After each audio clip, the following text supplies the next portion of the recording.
That's not a light. This is a light.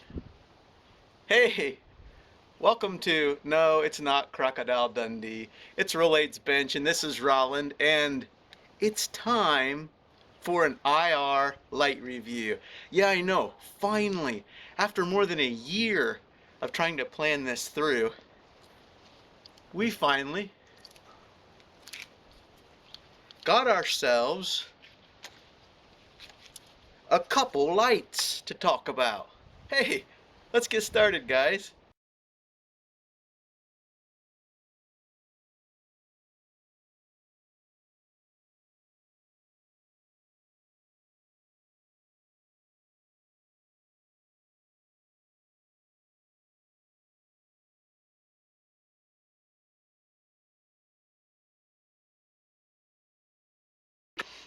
All right, now, so you want some light? Hey, we've got the answer. I believe that this right here will outperform just about any IR gun setup on the market.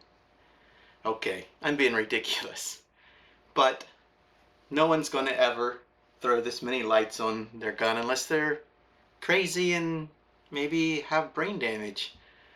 Okay, joke on me. IR lights 101. Before I take these off and give you not only a go through of what they look like in use, but also my favorites. First things first, I will not be reviewing any IR lasers that are home built for the number one reason that safety is very important. It is even deceptive with IR lights, so safety with just the standard IR flashlight. We are going to be showing the 850 and the 940s. Now there's other 808s, there's a 780, 90 realm, there's some different other lights that are built out there that you can buy off the shelf. But even these 850 lights that I have, if you would glance into the end, you would see a little red glow when they're on. That's dangerous to do that for more than just a short, quick glance, because these lights are putting out a tremendous amount of power. They're like a very bright white LED, and no, you don't look into one of them for very long without hurting your eyes. Although this wavelength we can't see very well, it still has the same potential to damage your retina. So warning, even with IR lights, don't spend any time gazing, trying to find out if it's on or off. Maybe a quick glance. Now for lasers, absolutely not. The only laser that I have reviewed was in the Pulsar review. I used their laser that was the L915, and that has been manufactured to meet certain criteria of eye safe. Again, you don't look into it, but it's much safer than the home built ones that are out there. If you decide to build your own, you do it at your own risk. And again, you must know the dangers. It's just a lot like pointing a gun at somebody and firing it if that laser gets hit into their eyes. So let's take these lights off and start looking at how each one of them performed last night at the range. Before I do that, I want to take a quick trip to the whiteboard so you guys can learn a little bit about 850, 940, and what all that means with camera CCD and sensitivity. Let's go. Okay, quick review about camera IR sensitivity. I get often a lot of questions asked about what's the right light to use, the frequency, how does the CCD see and we don't. Long and short, as the wavelengths that are measured in what we say the nm or nanometers progress, the ability for the camera to see is represented by this line. Our ability to see ends actually right around the 700 to 800 and some odd, depending on if you're red colorblind like myself or not. So actually ours drops off and goes here. So this would be the eye. Now the camera is interpreting the IR light that it can see on out here and putting it to the LCD so we can see it. Now, the two lights that I'm testing here today are the 850, I'll rep by this line right here,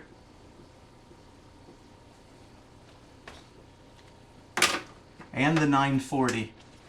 We're going to draw a line right here for 940. Now, the question often is, what light should I use? What's the best? Just like our eyes, the animals, whether you're after fox, rabbit, coyote, hog, you name it, can see light tapering off somewhat like us. It is obvious that some tend to see some of these wavelengths a little better than we do. And really, part of it, I think, is the game in your area, whatever you're hunting. You've got to find out what can they see the best. Because here's the reality. The camera can see 850 right here, which is almost twice as good as where it can see the 940. So I can be using, and I've compared that later in the video, the same power of light, the same wattage of output, but the camera CCD can only see the 940 about half as good as the 850. So you're not going to get the range out of the 940. Some of the feedback that I've been getting over this last year, along with myself included, have found that some animals, I ought to use the 940 if I don't want to get them to notice me or spook as easy. When I'm hunting the starlings in the barn, I've tried it over and over, and the 940 light works better than the 850. For some of you guys out there that's hunted hogs, gave me some input, it doesn't really matter. Well, then I would go with the 850. So if you're unsure which to start with, I would definitely start with the 850. You got better sensitivity, the camera's seeing it better, and then you can find out if you think that they're spooking from the light, you can always jump up and try a 940. Maybe you already know that your prey is fairly sensitive. One instance, a good friend of mine hunting raccoons had been using red lights until he had tried the Rolaids 1.0 build. He could see they would spook very fast. He would flip that red light on when they'd come to a feeder, and boom, they'd be gone. He knew he wanted to go to the 940 right away. He didn't even want to try the 850 as sensitive as the coons in his area were. He's been having great success with the 940 light. The choice is yours. Now, let's dig into them lights and see which ones work best. To say that I've tried a few IR lights in the past year is almost an understatement. This is just some of them. There's a number of others of all different versions from China, eBay, knockoffs, you name it, that have worked, are okay. And I want to show you these two just because 8 months to a year ago, I thought, well, I'm going to try some of these focusable IR lights that they use for security cameras. Don't waste your time. Just don't waste your time there. What you see here is down to some of the ones that I think were worth showing and mentioning, partly because they're used somewhat often, and the vendors they're available from are reputable, especially some of these that are custom built. So last night I tested all of these lights. I did so through a scope and also through a scopeless setup. That way you can see how these lights react through a scope. Now I set the scope at 4.5 times power because that was giving me the same view as my scopeless 75mm lens was giving. And I know that often I see people wanting to use 4 to 6 power, sometimes lower, sometimes higher. That's what I chose. So let's take a look at them videos and jump back in then to a little more explanation of my top picks. Okay, this is the 940 Ultra Fire 502B 5 watt. This is 15 yards through the scope and 15 yards scopeless. Now we're at 25 yards scoped and scopeless. 25 yards scoped and scopeless. This is 50 yards scoped and scopeless. This is 50 yards scoped and scopeless. This is looking out 75 to 150 yards, scoped and scopeless. Alright, this is the Pulsar 940 IR flashlight. It's a lightweight AA, and I'm starting out here at on the scopeless at the 75 to 100 range, because I just want to show you how the dimmer works. You can see that it goes from dim here to bright, and obviously with the scopeless, this little 940 will go out pretty far. You can see that we're easily seeing the 100 and better than the ultrafire, and that's about the best focus for seeing the this would be the 100 and the 125, and that's the 150. Guess we'll just go backwards here and start on the 75 and come back in. Obviously with the scopeless 75 with this Pulsar 940 is not a problem. Now you see with the scope just pretty much at the edge of the ring. We see eyes, but we can't make out that frog detail at all like we can on the scopeless. Again, I've often mentioned that for a scope rig, 50 to 60 yards is about the most you're going to get out of this Pulsar 940. But when you see scopeless, look how bright that is. We can actually dim this down, and that's all the way to dim, and it's still better than the scoped. So there's 50 yards, scopeless and scoped. And here's 25, scoped and scopeless. Again, because the Pulsar is dimmable, I could control that with some camera settings, but I can dim this down a good little bit, and you can see the camera readjust there. We're so bright here at 25 on the scopeless. And so again, scoped and scopeless, and no need to show 15. Okay, the last 940 I'll demonstrate here is the OD Pro B58 5 watt. This is more comparable to the Streamlight. There's only one power setting, and which is high, and there's no focus. It's a little bit more of a beam. So we're here at 25 yards with the scope, and here is the scopeless. Now this light is a little more intense, as you can see, but I can't dim it, so I would need to make adjustments to either the aperture on here, which I can do that. I can stop it down like this till I get the picture quality that I want, or I could actually make adjustments to the camera settings itself.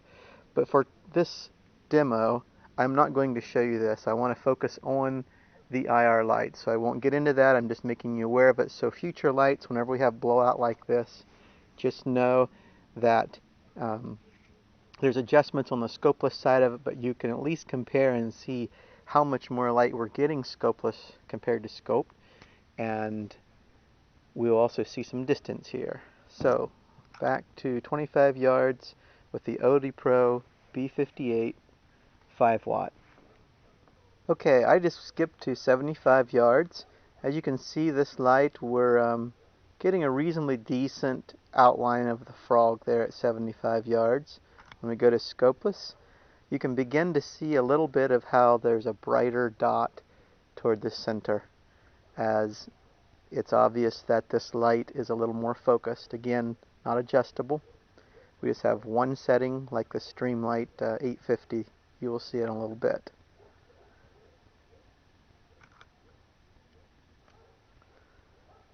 Okay, here is the OD Pro out.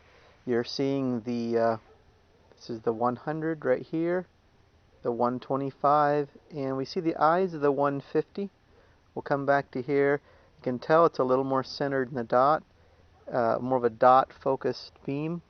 Let's go to the scopeless and you'll see the difference. Again, we're lighting it up pretty bright, all the way out to 150 even, and you can see a shadow cast.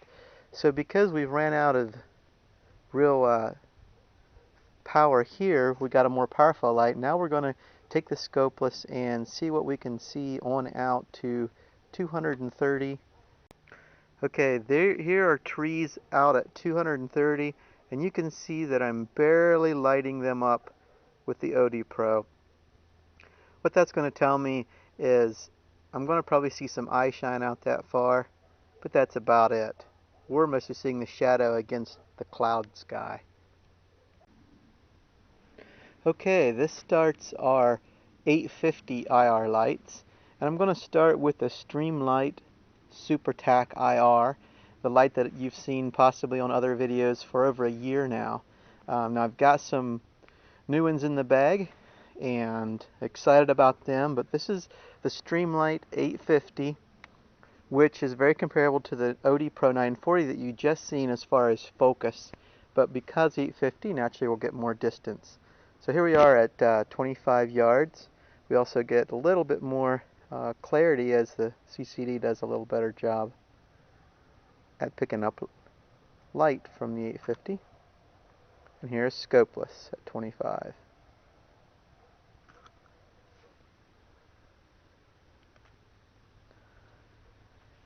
Now we've moved out to 50 yards, and what you're starting to see now is it's such a focused and bright spot that we're blowing out that area in the camera. The camera isn't adjusting well for all the areas, and the EJ does some of the best of the ones I've tested.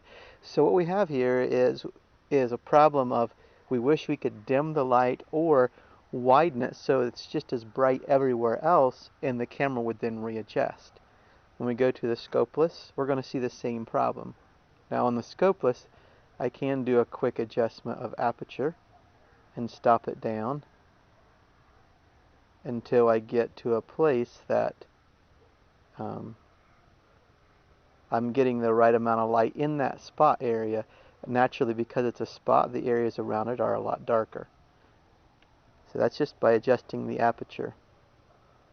So there can be some ranges if you don't have a camera that has adjustable OSD settings, or you're using a scope, that such an intense light can actually blind it out unless you shift the light off from your crosshairs like you're seeing me do right here.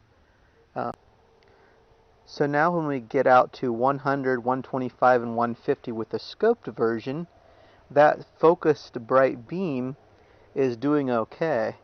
Now naturally when we switch to scopeless, we have so much light.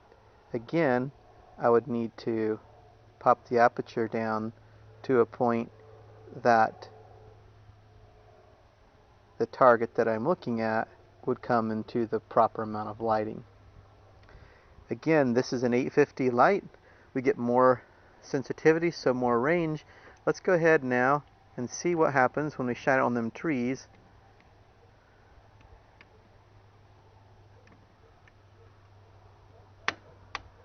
There we go. There's our trees now at 230. Again, a little bit of focus, and that's lighting them up pretty good. Now even through the scope with that focused beam at 230, pretty decent light. We actually have some more trees now that we can test to see if we can light them up. Way out there on the horizon are trees at 600 yards. We are going to try to bring this in. Okay. Now, they're the shadows here in the scoped version. So 600 yards, our light is out there on them. Let's see if we can even tell in the scopeless. So there we are, the trees at 600 yards, lights off and lights on. We can tell that we're hitting them trees a little bit with the scopeless. It's not substantial, but it is a little bit.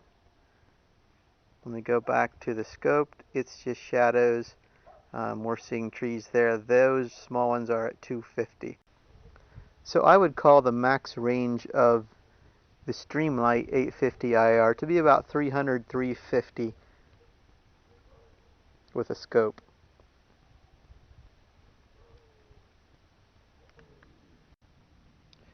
Okay, this light here is the T20 and an 850. Now it's available in 850 and 940, and I'm demo in the 3 mode, which is got a high, medium, and low. This is one of my favorite lights because of how many options you have for being able to using it with a scopeless and a scoped, and also for short range and long range. So I'm going to start here at 25 for a quick demo. We've got it on high, and we've got it fairly focused, and there's the scope or the scopeless. Now let's back this down to low mode. Here is low mode, saving you a lot of battery, and this is scoped and scopeless.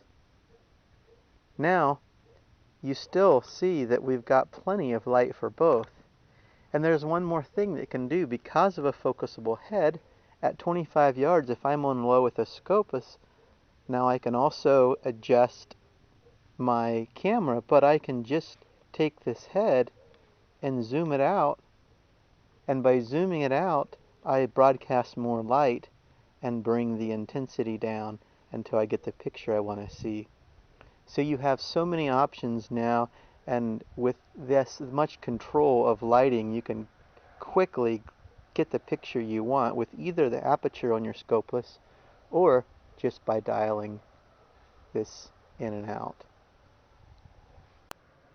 Okay, here we are at 50-75 through the scope, and I'm still on low mode.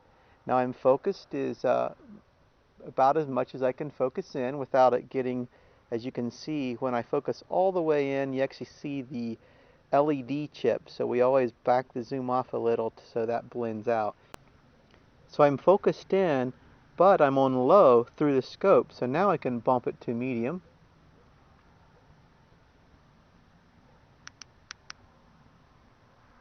So here's low, medium, and high. So you still see that I've got plenty of light. I really can be happy with medium at this range. But let's see what low looks like through the scopeless.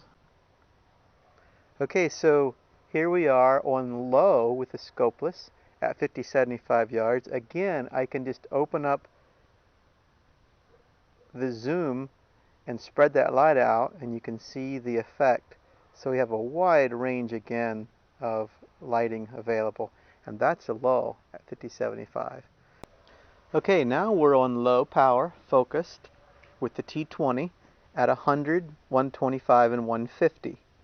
So there's through the scope. We can see eyes, but we're losing some detail. Go to the scopeless, we still have plenty of light. Now I can again bump up, and there is medium power through the scope. Medium power through the scopeless, again plenty of light. Now let's go to high power. So here is high power through the scope. Naturally scopeless, plenty of light. And again we're focused, and we can bump that focus a little bit. Go the other way here. You can see that vary. Let's check out them trees. So here's the trees at 230 through the scope and scopeless. Plenty of light. Now let's check out that 600 yards. Okay, here we are with the T20 focused in on the trees. That's off and that's on. 600 yards off and on. We can see that we're lighting it up a little bit. Let's go to the scopeless. Again, off and on. Off and on. We can tell we're getting a little bit of light on them trees out there. Okay, here we are at 600 yards, and now I want to get out the T66. The T66 is identical to the T20, except for a lot larger lens, which allows us to focus that beam down to about a quarter of the size that the T20 can. So here we are 600 yards through the scope, and look at what we can see. We are lighting them trees up. This is on high power with the scope. Now let's go to the scopeless and check that out. 600 yards with the scopeless. It is bright. In fact, it's so bright it's almost whitening them trees out. I can back the aperture down just a little bit, and naturally with the zoom lens on the scopeless we could get in a lot further to see more detail. Them trees are standing 600, actually 600 plus yards, around 630. So that is incredible.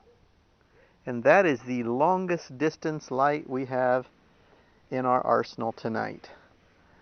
So there is the T66, 630 yards. Okay, this demonstration here is to compare the exact same lights in 940 and 850. So we are shining on the trees at 230 yards. This is the identical T20 940 light.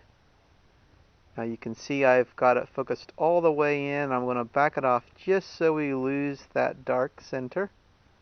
And there's what we get at 230 with the T20 940. Now to compare, turn that off, and here is the 850. The 850 the same way. We've got that black center. Let's back it off till there's no more black center. And to compare again, there's the 940, there's the 850. This is a good comparison for us to see the real difference of the same powered light, identical of everything, except the difference of 940 to 850. The range is reasonably obvious. Now let's test that on the 600 yard trees. Okay, one more comparison at 630 yards. Here's the trees 940. You can tell we're hitting a little bit of light on there. We would probably pick up eye shine if we had something out there. And here's 850, substantially more light. It's still nothing like the T66 naturally, but here's the difference again from just mainly to compare the 940 to the 850.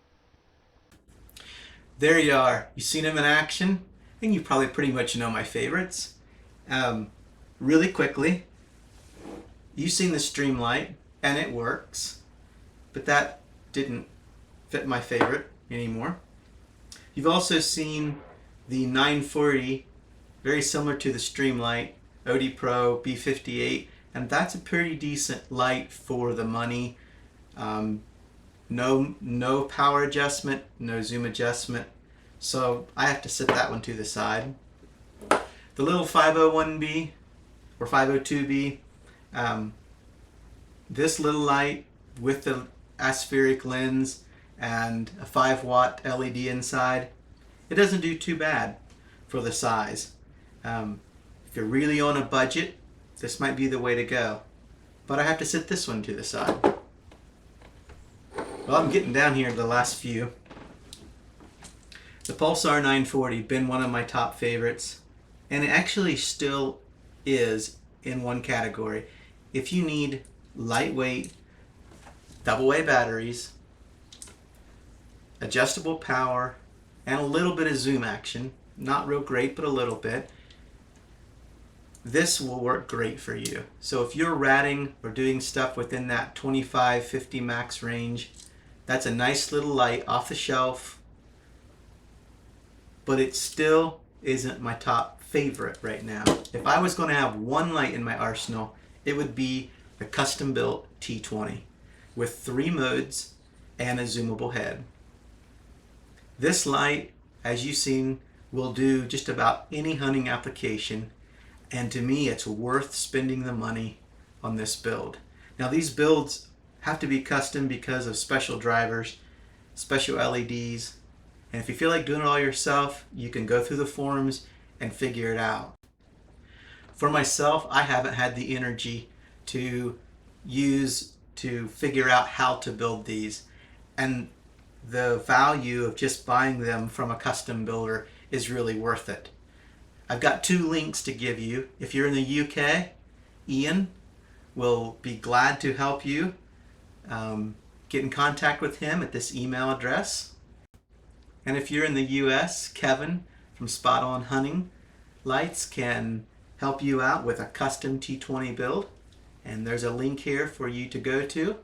Again, look in the details below the video for links to my parts list that will also have all of this information in it. And then I want to talk about the T66. This one specifically came from Ian. This again is the T20 build with the large head, and it will go, as you've seen, very long range. Only if you need the long range is it worth putting the big head on it. If not, this does an excellent job. Now, if you have been using any kind of headlamp for your spotting setup, say for instance if you use the Rolaids 2.0, which was the Vuzix glasses and the camera, this is what I had been using, a little ultrafire on the side of my head, and that worked okay. But this is just flat out awesome. This is also built by Kevin from Spot On Hunting Lights. It is the same as a T20. Its focusable head just simply slides back and forth. It has 3 power modes.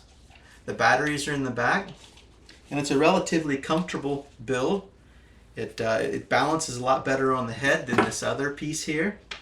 And for a zoomable focus and 3 power settings for a spotting rig, if you're using the glasses, this is my new favorite light too.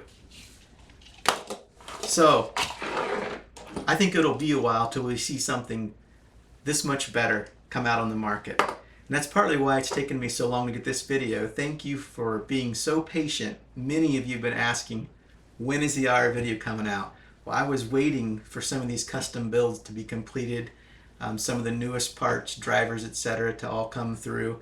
And here we are. I hope you guys have learned something through this. I almost forgot. I wanted to quickly show you the adjustable mounts. You can find these on eBay or China. This one will mount to the scope and to the light. This one mounts on a Weaver Picatinny setup and to the light. With some windage and elevation adjustments, these are highly recommended when you use them with these lights. These aren't necessary, but they're just a good bonus to add to any of these lights.